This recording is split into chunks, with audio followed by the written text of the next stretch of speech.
Assalamu alaikum.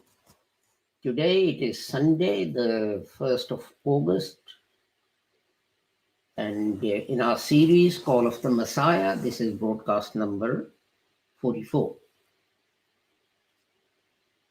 And I just want to remind you that these broadcasts are brought to you by the Lahore Ahmadiyya community, which was established by Hazrat Mirza Ghulam Ahmad Sahib. And his teaching was that although people say that a prophet will come after the Holy Prophet Muhammad sallallahu alaihi wasallam, but the Holy Quran says that the Holy Prophet Muhammad was Khatamun Nabiyyi, and the Holy Prophet said, La Nabiyya Ba'di, there is no prophet after. So no prophet shall come, whether a new one or an old one, after the Holy Prophet Muhammad. And the Holy Prophet himself said that when Ummah needs guidance because it has gone astray, then God will send reformers, Mujaddideen, who will come and guide Muslims to the right path. And Hazrat Mirza Ghulam Ahmad, he said that the two great personalities mentioned in the Hadith, that is the Messiah and the Mahdi, were simply titles that were given to a Mujaddid. There were two different titles. Why? Because of different aspects of his work. Some people object to this, but just think of this. One person is the son, he is the father, he is the grandfather, he is son-in-law, but it's the same person. It's his relationship with someone. In the hospital, he may be a doctor. So it's his relationship and work that at various times define who he is. So it's no more than that.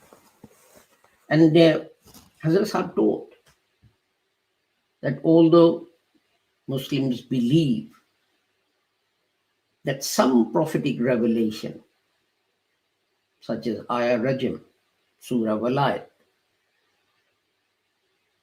is not in the Holy Quran, this is completely wrong.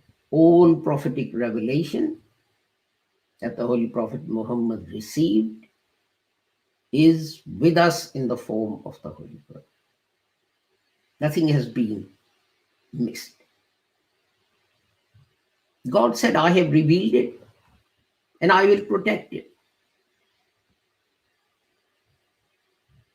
One can say, how is God protecting his revelation when even when the angel Gabriel brought it to the Holy Prophet Muhammad, part of it got missed out from the Holy Quran. Also, Muslims believe that parts of the Holy Quran have been abrogated or cancelled. Hazrat Mirza Ghulam Ahmad taught that this is untrue. This is untrue. Hazrat Shah Waliullah said Muslims believe that more than 500 verses of the Holy Quran are abrogated. And Hazrat Shah Waliullah said, I have done extensive research and reduced that number to 7. But the Lahore Ahmadiyya community, Ahmadiyya Anjuman, members of Ahmadiyya Anjuman believe no verse of the Holy Quran was, is, or ever shall be abrogated because it's God's revelation.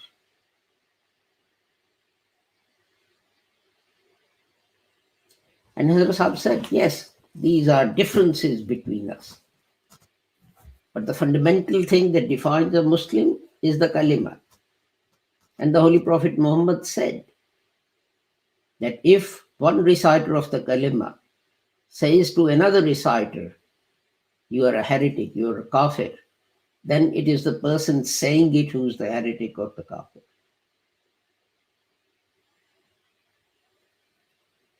And Hazrat Mirza Sahib stressed, rather than abrogating jihad as some people claim, he stressed on the need for jihad. He said jihad is a fundamental basic duty of every Muslim which is to be conducted at all times, 24 hours. But jihad as defined by the Holy Prophet Muhammad, not jihad as defined by some other person. And when returning from a battle, the Holy Prophet said, we return from the minor jihad to the major jihad, and then explained that the major jihad is the jihad against your own selves, your own souls, your own negative desires, anger, envy, jealousy, greed, dishonesty. You take an example. The Holy Quran says, when you bear witness, bear true witness. If your son was in the court of law, charged with some crime, and only you knew that he was guilty, there was no other evidence, would you follow that verse of the Holy Quran? Bear true witness? Or will you find some excuse? If you find some excuse, that means you're not conducting jihad. It is true that if you're attacked by an army, you wouldn't be standing there making an eloquent speech about truth of Islam, but you would fight them with tanks and jet fighters and fighter bombers and machine guns and whatever. But if someone raises an objection or criticizes you with pen and paper, the jihad is to respond with pen and paper. Today is an apology. Because we upgraded our software, and today we're having a problem actually sharing our screen with you. I tried that during the Urdu transmission, but it wasn't successful. So in the English one, I won't even bother. But I'll get a technician to have a look at it after we have finished. But the point I was going to make was that today's broadcast is about our beliefs in words of Hazrat Mirza Ghulam Ahmad. And while preparing for this, it reminded me that people object and say, why does the Holy Quran repeat some things so often? And in dealing with our brothers and sisters, I realize why. Because some people sound like a needle that is stuck in a broken record. It doesn't matter what you tell them, it keeps on repeating the same thing over and over again. So this is from Azalai Oham, part 1. If you try and get hold of a recent edition, it will be Ruhani Khazain volume 3, and it's page 169. But in the original book, it was page 137 that I'm going to read out. and the PDF page number is 201. So, says, Hamara Mazhab, our beliefs. The summary of our beliefs is La ilaha illallah Muhammadur Rasulullah. There is no God but Allah, and Muhammad is the messenger of Allah. This is what we believe in this life. And with blessing and support of Allah, it is the belief upon which we will leave this world, which is that our Lord and Master, Hazrat Muhammad Mustafa sallallahu alaihi wasallam, is Khatamun Nabiyyin and Khairul Mursalin. And by his hand did religion become perfect. And the path was completed through following which a human can attain to God. And we have firm belief that the Quran Kareem is the khatam of heavenly books. That is the last of the heavenly books. And not a jot of its commands can be increased or decreased.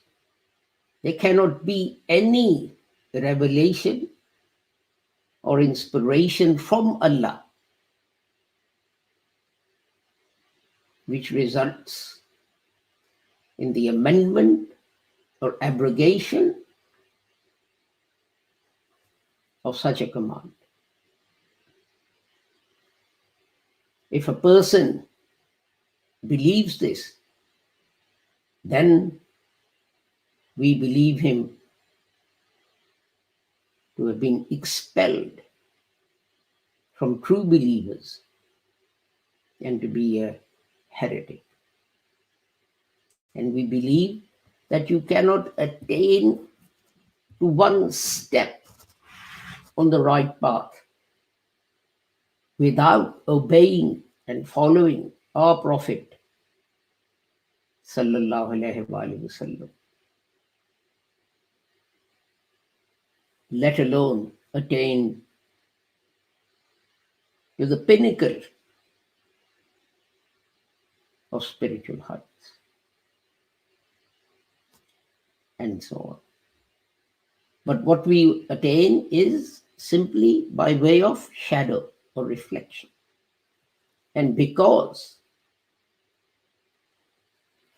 we follow. Now here I want to add, number one, that Hazrat Sahib says, Hazrat Sayyidna wa Maulana Muhammad Mustafa sallallahu alaihi wasallam is Khatamun Nabiyyin and Khairul Mursalin. And then he goes on to say, and we firmly believe that Quran is Khatamul Kutab Samawi, Khatam of heavenly books. Now there is a group that says Khatamun Nabiyyin means seal of the prophets. This is true. Khatam means seal. And they say Khatam means the seal that will make more prophets.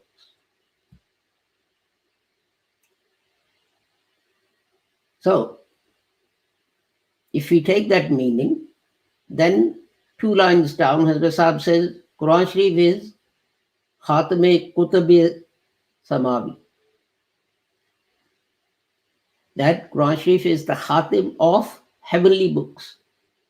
Does it then mean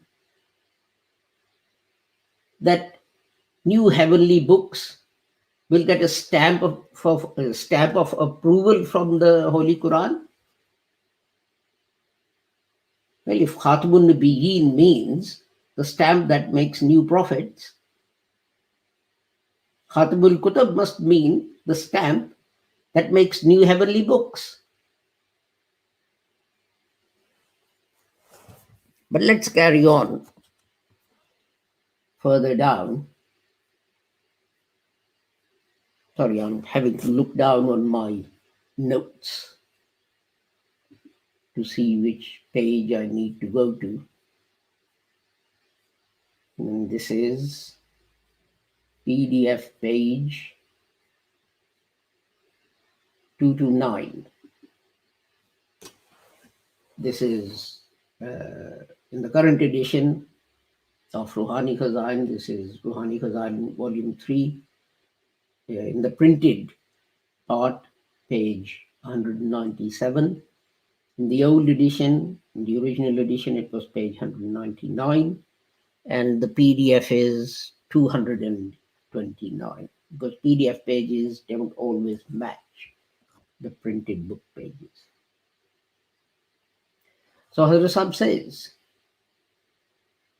that he's surprised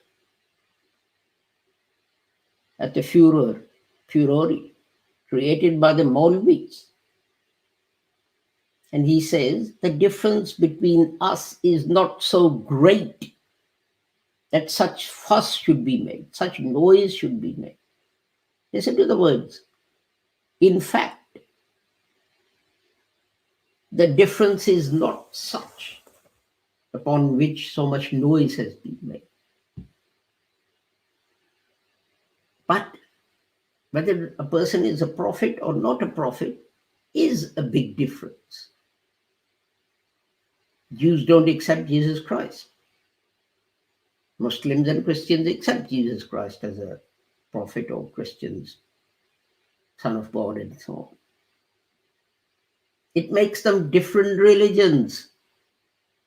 And Hazrat says, this is not a big deal. Not such a big difference on which you've made so much fuss. I have only claimed to bear a resemblance to the Messiah.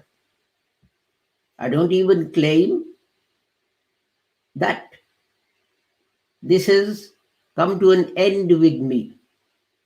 So far as I'm concerned, it is possible that in future ages, 10,000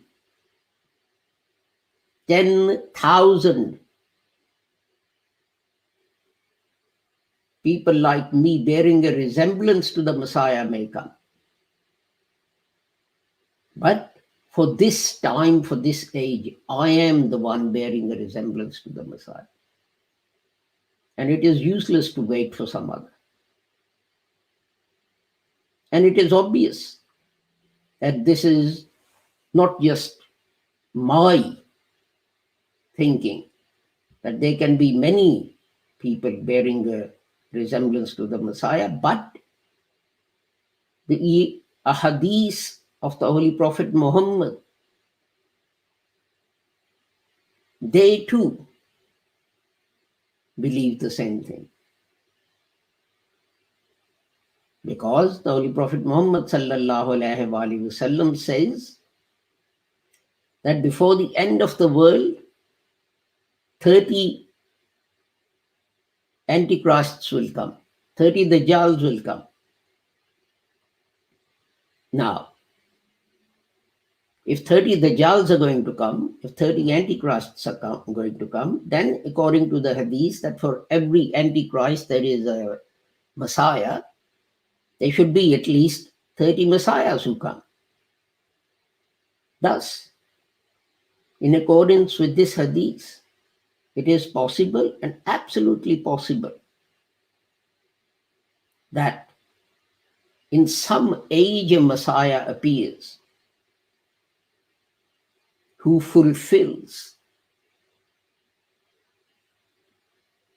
actually fulfills some of the words or some of the prophecies of the ahadith.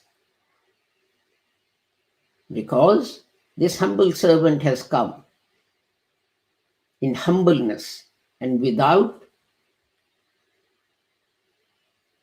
without political authority in this world. So what's Hazrat Sahib saying? Now, if a Messiah has to be a Nabi, the people who make Hazrat Mirza Ghulam Ahmad the Messiah, are they saying that at least 30 Messiahs will come? Hazrat Sahib has said 10,000.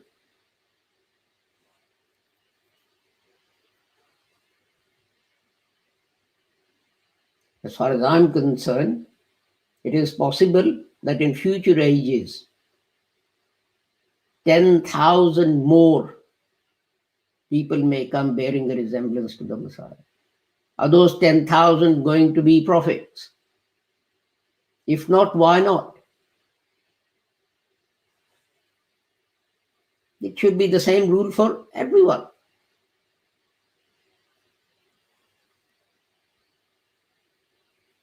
And the last thing I want to look at is Hazrat Sahib's comments about the hadith which is used to try and prove. It is said that in hadith 4 times Hazrat Mirza Ghulam Ahmad is called Nabiullah. Why should not we believe that he is one? Well, number one, show me the hadith where it says Mirza Ghulam Ahmad Nabiullah. Doesn't say that anywhere. It says Isa ibn Maryam Nabiullah, and Isa ibn Maryam was Nabiullah. Now, this is Ruhani Khazan, volume 3, in the current edition, page 209. In the previous edition, it was page 220, and it is page 241 of the PDF. Right at the bottom,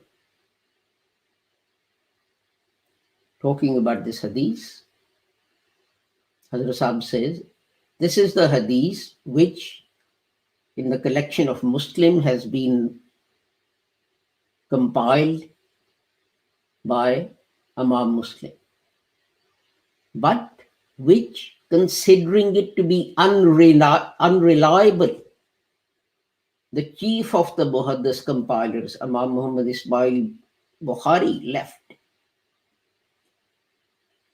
It is amazing the situation, the circumstances of the coming of the Antichrist, which are written in this hadith. And the way it is said he will come, it completely negates other ahadith. Now, you see, people say, well, hadith says Isa ibn Maryam Nabiullah. This is why Hazrat Mirza Ghulam Ahmad was the Nabi. But the same hadith says that Isa will break crosses, or break the cross and kill the swine. Can anyone explain to me why God should keep alive a prophet for thousands of years up in heavens? And when he comes down, all he does is breaks crosses and kills pigs. Don't you think that when he goes into next to my house, there is a church that has a big cross? If I went in there and picked up that cross and smashed it on the floor and against the wall, what do you think the vicar will do? He'll immediately ring the police and have me arrested. And if I quoted this hadith, the judge will probably incarcerate me in a mental institution.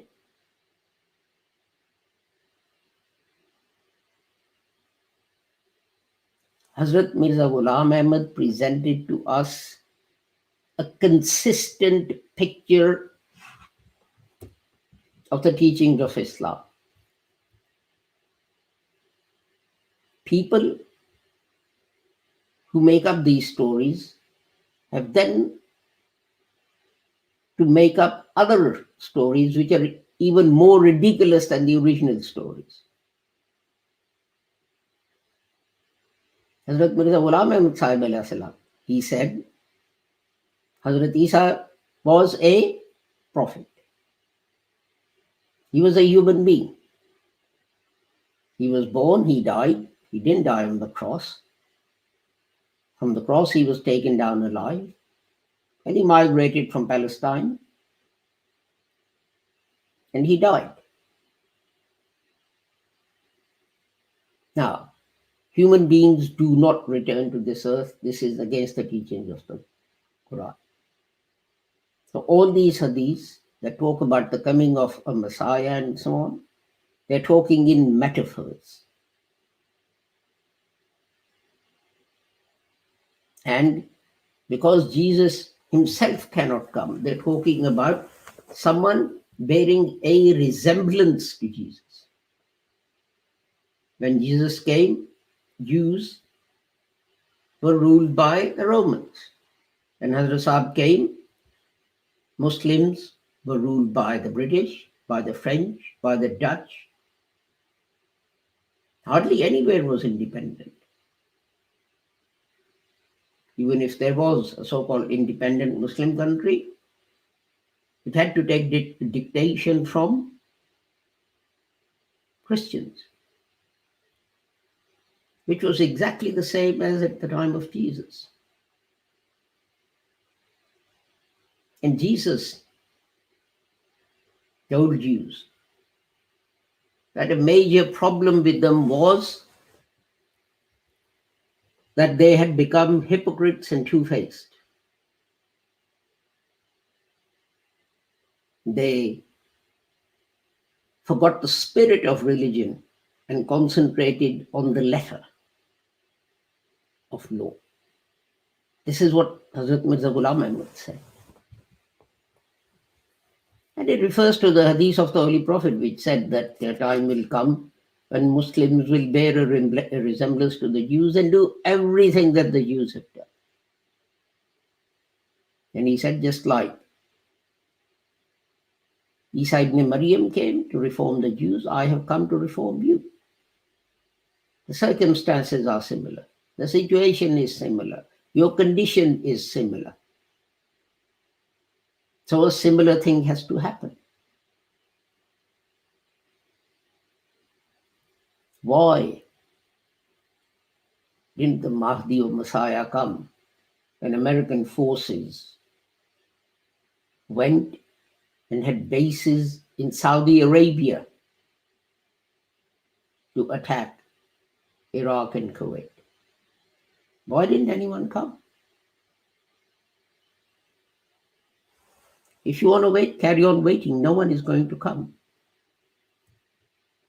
But the only thing that will be damaged is going to be the religion of Islam, because you'll be unable to defend it against attacks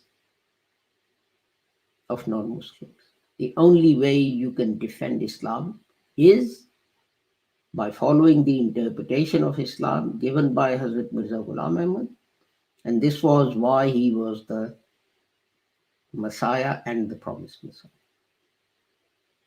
In your countries where you are in a majority, you can make any laws. You can make a law and say and define an elephant as a camel. It won't make an elephant a camel. Just because you have a majority in the parliament, it doesn't mean to say that you're passing the correct laws. If you were, you wouldn't have to keep changing those laws all the time. People furiously waving, telling me that I've run over my time, allotted time, by a few seconds. So I take my leave of you with the prayer that whoever you are and wherever you may be, may Allah keep all of you safe and sound and free from harm. Assalamu alaikum, Khuda Hafiz, goodbye.